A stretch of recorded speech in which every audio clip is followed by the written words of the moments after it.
What's up, guys? So I wanted to talk today about 3 exercises that I do not do because I think they are dangerous and could potentially create an injury if done with improper alignment. And I just think it's really important because there's a lot of things that I see in the dance and fitness world that people think are really beneficial for their body but can actually be dangerous, and I encourage you to do them with caution. Okay, take it from someone who has been through a serious back injury, and I've had to relearn everything that I thought I knew about alignment and strength and stability and joint health. So the first one, we've all seen this, is a Russian twist. Now, this exercise can be good. It can be a good way to target the obliques and really work on your strength in twisting, but what I often see is that the twist is coming from the lower back as well as kind of the mid-spine. And what's dangerous about that is when we twist and are moving and shifting in our hips and low back is that can put a lot of strain on these lower vertebrae. They're not meant to twist. They don't have a huge range of twistability motion, but we want to be twisting from the thoracic spine, from like the ribs up. This is the part of the spine that can really twist. It has a lot more range, and we want to be really careful that we are really still and static from like the belly button down. You don't want your hips to be shifting at all. You want to be holding them, finding a lot of length in the spine so you're not dumping into your lower back, and then really twisting from the ribs and keeping that low belly and lower part of your body really still. And you might find that you can't go as far as if you're just throwing your body around, but you really have to be careful what part of your spine you are moving from there. I had a friend who fractured some of her vertebra once from doing a movement that twisted her low back too hard, so be really careful. Exercise 2 is this, or anything like this that's bringing that leg into your body in a plank. And what I don't like about this is that, one, it doesn't do a great job of working the core. Like, I feel like I could do this a lot and I'm not gonna get that deep burn in my really deep core, like my transverse abs. It's just, there's so many better exercises you can do. And it overworks the psoas and hip flexors because it is drawing that knee forward. It just really puts more strain on the hip flexors than they need.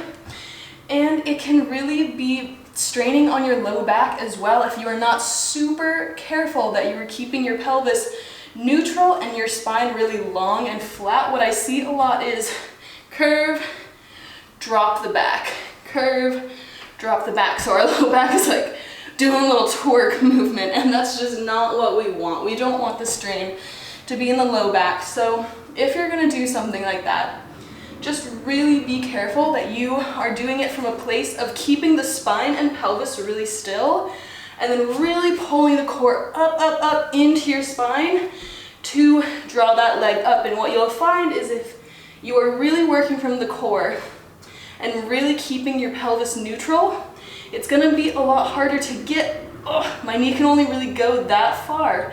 And that's fine. That's what you need to be aware of instead of trying to really get that leg swinging forward and back. So just do that one with caution. Do it slowly. Do it with awareness of what your lower spine and pelvis are doing.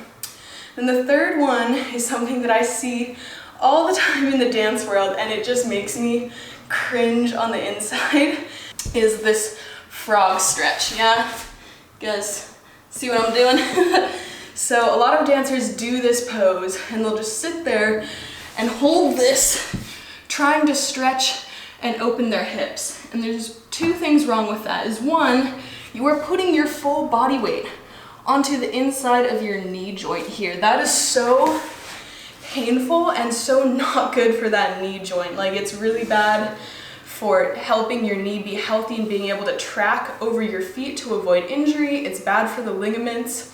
It just kind of hurts unless you put like some kind of cushioning underneath. And 2, not everyone's body is made for this. Yes, there are some dancers who have really open or hyper flexible hips, where their bones can actually move and open that much. Their femur bone in the hip socket can open up like that, but not everyone's body is made like that. Not everyone's body and skeleton structure can open their hips up like that and put that kind of pressure on it. So what people think they're doing in this stretch is that they're stretching the muscle, which it can to an extent, but there becomes a point where it's not a muscular issue, it's a skeletal structural issue. And that's where we all need to learn that like everyone's body is different and we need to celebrate and work within our limitations. Just because one dancer can open her hips like that doesn't mean that you will be able to or should need to. There are better ways to open and stretch your hips without putting that kind of pressure on your hip and knee joints. And I would say, if you want to do this, do it on your back. So then you have just gravity doing the work for you rather than putting your entire body weight on your inner knees. So that takes the stress off of the knees.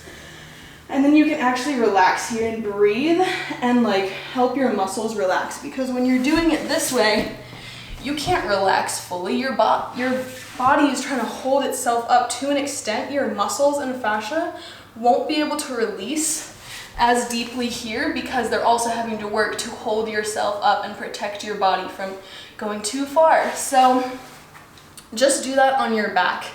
You know, you can open, straighten your legs.